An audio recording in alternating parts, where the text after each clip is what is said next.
Polotoka school, the day starts early. The Lowly-by mountain nights are chilly when you haven't much meat on your bones and no fat after walking hundreds of miles past the bodies of those even weaker than you.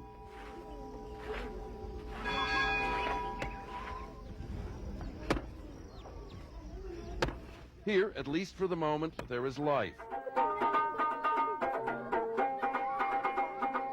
Peace. Clothing. And something to eat. We are very glad to see you today. We are very glad to see you today. Oh, my children, we are very glad to see you today. The 3,000 orphans of Polotoka are glad of anything friendly that comes their way. Across 200 kilometers of rocky dirt track to this Catholic mission school, now run by one of South Sudan's rebel factions. Fighting last month kept the aid trucks from getting through. The food ran out and the boys took to the bush to forage for roots, leaves, and insects.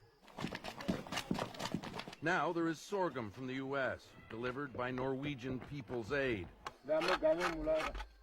Flavored with salt and leaves, 1/3 of a bowl for each, twice a day. The rainy season will soon turn the roads to quagmire.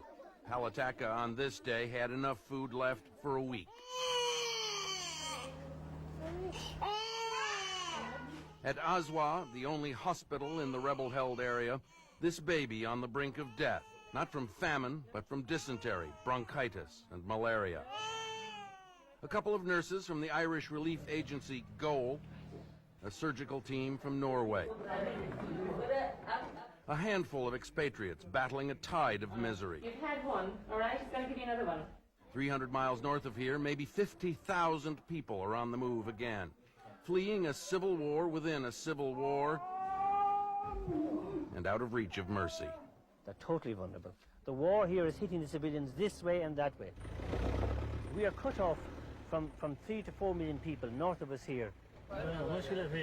Irishman Dan Effe, coordinator for Norwegian People's Aid, one of several small agencies that go where the UN won't and stay when the UN leaves. But there is sufficient milk. Yeah, it is good milk now. The rest pulled out of this area last September after 3 aid workers were killed. Dan Effe stayed. The lives of the people here is totally depend on us. We decide whether to live or die. It's like that. If our relief doesn't come, if we get it. The West decides. Individual countries in Europe are doing their bit, like Holland, like Irish contributions. But as a European community, they're not doing half enough.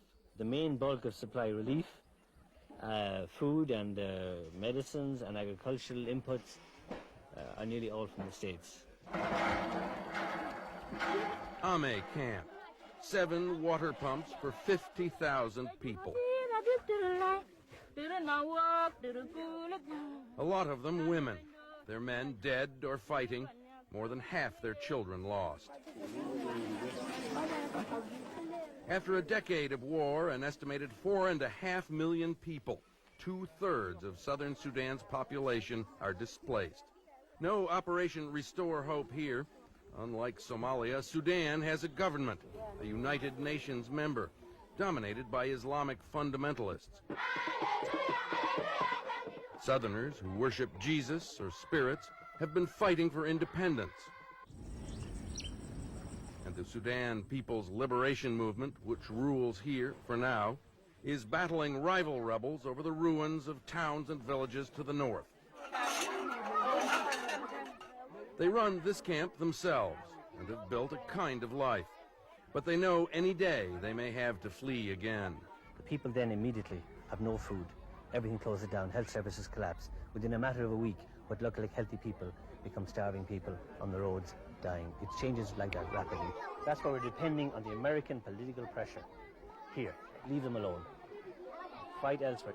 Somalia, there's no need to do like Somalia, go in there. What we need in southern Sudan is demilitarized zones. Let them fight elsewhere and leave us as international aid workers reach them and begin to rehabilitate them. They've opened a hotel in this town, 60 kilometers from the Ugandan border. Its name, partly a boast, partly a prayer, says it all. Richard Blystone, CNN, Pagere, Southern Sudan.